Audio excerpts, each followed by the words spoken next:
కావాల్సినటువంటి award functions గతంలో Nandi awards ఇస్తుండే, అది కాలక్రమేణా కొద్దిగా డిలే కావడం జరిగింది. ఆ పేరు కూడా మార్చడం జరుగుతుంది. కాబట్టి ఈ దసరా పండుగ రోజు ఇవ్వాలని ముఖ్యమంత్రి గారు నిర్ణయం తీసుకోవడం జరిగింది. మరి డెఫినెట్గా ఆల్రెడీ రమణాచారి గారి అధ్యక్షతలో ఇది కూడా కాన్స్టిట్యూట్ చేసింది. కాబట్టి వాళ్ళన్నీ ఫైనలైజ్ చేయడం జరిగిందని చెప్పి నేను ఈ సందర్భంగా తెలియజేస్తా ఉన్నాను. ఈరోజు తెలంగాణ ప్రభుత్వం చేసేటువంటి కార్యక్రమాలు, బ్రహ్మాండమైనటువంటి కార్యక్రమాలు ఈరోజు మీరు చూస్తున్నారు.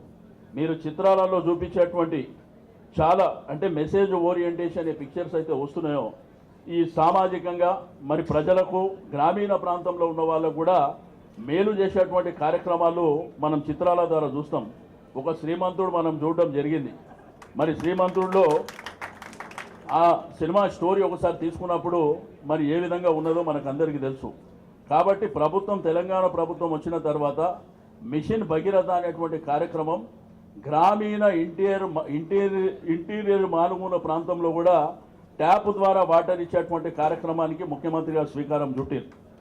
అది ఈ డిసెంబర్లో రాష్ట్రంలో ఉన్నటువంటి ప్రతి గ్రామంలో ఉన్నటువంటి ప్రతి ఇంటికి మంచినీళ్ళు వచ్చే విధంగా ఆ కార్యక్రమాన్ని చేపట్టడం జరిగింది. మరి ఇరిగేషన్ ప్రాజెక్టులు బ్రహ్మాండంగా చేపట్టడం జరుగుతుంది. హరితహారం కానివ్వండి, ఇక ల్యాండ్ ఆర్డర్ విషయంలో మీకు అందరికీ తెలుసు, చాలామందికి తెలంగాణ వస్తే మేము ఎక్కడికి పోవాలనేటువంటి ఇబ్బందులు పడ్డటువంటి సందర్భం, మాట్లాడుకున్నటువంటి సందర్భం.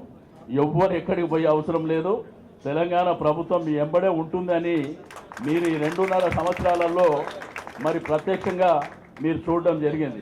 కొంతమంది ఇండస్ట్రీకి సంబంధించినటువంటి ఈ క్లబ్బులు నడిపించుకునేటువంటి వాళ్ళు పోయి వేరే దగ్గర ఏదో దందా చేసుకుంటారు, కానీ ఇక్కడ మాత్రం అవన్నీ జరగవు. కాబట్టి హైదరాబాద్ అనేది క్లైమేట్ పరంగా కానీ, మరి అదేవిధంగా ఇన్ఫ్రాస్ట్రక్చర్ పరంగా కానీ, ఆక్యుపెన్సీ విషయంలో కానీ, లేకపోతే మన క్లైమేట్ భారతదేశంలో, ప్రపంచంలో హైదరాబాద్కు ఉన్నటువంటి క్లైమేట్ ఎక్కడ ఉండదు. కాబట్టి ఒకవేళ ఈ క్లబ్ దందాలు చేసేటోళ్ళు ఇక్కడికి ఇల్లు ఖాళీ చేసి అక్కడనే పోయి ఉంటే మంచిగా ఉంటుంది. కాబట్టి మిగిలిన విషయాలలో మాత్రం ప్రభుత్వం చాలా సీరియస్గా ఉంటుందని చెప్పి నేను ఈ సందర్భంగా, మా ప్రభుత్వ లక్ష్యం వల్ల ఎవరిని ఇబ్బంది పెట్టాలి, ఎవరిని అన్నెసరిగా ఇబ్బంది పెట్టాలనేటువంటి ఆలోచనతో మరి ప్రభుత్వం లేదనేటువంటి విషయం మనందరికీ తెలిసిందే. కాబట్టి ఈరోజు తెలంగాణ ప్రభుత్వం బ్రహ్మాండంగా పనిచేస్తుంది. తప్పకుండా ఈ సినిమా ఇండస్ట్రీ పట్ల ముఖ్యమంత్రి గారు అనేకమైనటువంటి కార్యక్రమాలు చేయడానికి ఒక సబ్ కమిటీ కూడా మొదటిసారి నిర్వహించారు. గతంలో మిమ్మల్ని అందరినీ మంచి మంచి ఆర్టిస్టులను తీసుకుపోయి అమెరికాలో తానా ప్రోగ్రాములు చేస్తామని వాళ్ళ దందా వాళ్ళు చేసుకున్నది కూడా మీకు అందరికీ తెలుసు. సుబ్బు, నీకు తెలుసా, నాకు ఎర్లీ మార్నింగ్ ఒక కల వచ్చింది. నువ్వు నన్ను జ్యువెలరీ షాప్కి తీసుకెళ్ళి వడ్డానం కొనిచ్చావంట. ఏ టైంకి? గుర్తులేదు సుబ్బు, 5కి అనుకుంటా.